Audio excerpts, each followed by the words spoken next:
And I said there are two things you have to come to grips with. One is that the world is shrinking. The second is that the world is flattening. And what I mean by that is there aren't as many positions of privilege anymore. It was once the case that there were certain institutions, certain individuals, certain, I don't know, I guess positions in society, certain geographical areas, certain nations that had what I would call positions of privilege. That is, they had an automatic respect simply by virtue of the fact that they were, that guy or they were that country.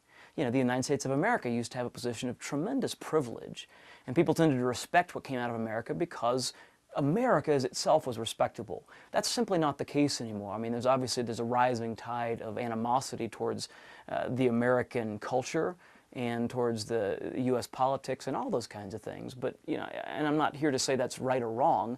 I'm just saying that America no longer occupies a position of privilege that it once did, at least on a global scale. It used to be the case that there were individuals in our society that had automatic positions of privilege and respect. Pastors come to mind. I mean, the clergy used to be respectable and looked up to simply because they were the clergy. That's not the case anymore. Now, you can make the argument that that's because the clergy abused their position. There were just too many examples of unrespectable clergymen, and that may well be the case. I'm not arguing how it's come to be. I'm simply suggesting that it's important that we recognize that it has come to be. You no longer have respect simply because you're a pastor, or simply because you're a priest, or simply because you're a clergyman. In fact, it may have actually shifted the other direction.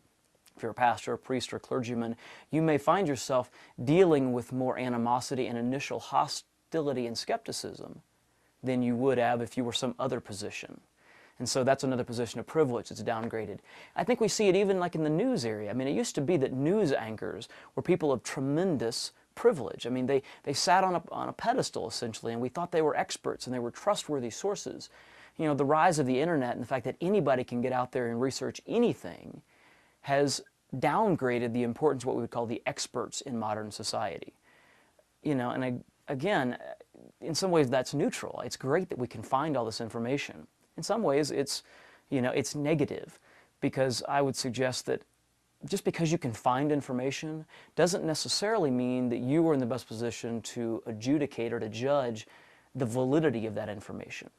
You get on the internet, you can find anything you want, but how do you know if what's stated there is actually right? I remember watching an episode of The Office lately, and Michael Scott was looking on Wikipedia, and he said, Wikipedia is the greatest thing because anybody can write anything about any subject, so you know it's good. Well, no, we don't. That's actually the problem. If anybody can write anything about any subject, how do you judge which information is right and which information is accurate, which information is helpful and which is not? Experts used to sort of function in that role of adjudicating the validity of the information that was out there. That's not the case anymore. There just aren't any more experts of the same kind. Now, obviously there are experts in their individual fields, but experts are not viewed as people of privilege or people of power or people of, influence in the same way that they used to be. Because there's been this sort of, leveling of the playing field. Everybody's kind of equal. Everybody has access to the same information. And the fact that you may know better than another how to judge it isn't valued in contemporary culture in the way that it used to be. So in some ways, the leveling of society, very much like the shrinking of it, is neutral. In some ways, it's negative. On the other hand, I think there are positive sides to both of these, and we need to acknowledge them. I mentioned a couple things that were neutral and negative about the shrinking of the world. But the reality, too, is that because the world is smaller today than it's ever been, the people that we minister to, the people that we interact with, have the opportunity, more so than at any other time in history, to truly change the world, to truly have an impact on a global scale. I was on Facebook the other day, and I was sort of paging around my list of friends, and I realized that I had students that I worked with over the last 6 years. And one of them is in India, one of them is in England, one of them was in Italy, one of them was in Peru. There was one in Nepal. I mean, just of the handful of students that I worked with over the last few years, they've scattered all over the world. And, hopefully they're living for Jesus. And they are modeling a radical pursuit of Jesus in those cultures. But they're everywhere. That didn't happen 20 years ago. I mean, where there was travel 20 years ago, it was on a much smaller scale and a much smaller number of people engaged in it. of that kind anyway. And yet now they scatter all over the globe. It's becoming commonplace. And so we're pouring into people. We're interacting with people that have the opportunity to make a global impact with very little effort. And that's incredibly exciting. You know, and it's not just the travel, with communications and, you know, with media and all kinds of different things. We are working with people who have an opportunity today that they have never had before. And that is to have a global impact on a level that most people in the ancient world, and by ancient world I mean 100 years ago, could not have even dreamed imaginable. And I suppose probably the same thing happens for the leveling of things, where there's some neutral aspects to the fact that the society is being leveled, and there are some negative aspects to it. There's also a positive aspect, and I guess I would put it this way.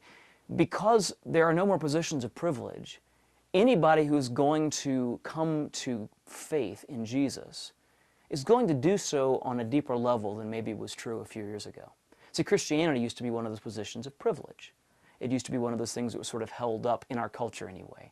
And it was sort of viewed with a certain kind of respect and, initial acceptance of, simply because of the fact that it was Christianity. That's not the case anymore, which means that it's much harder, or it's much less likely for people to be casual Christians, because Christianity is not the default position anymore.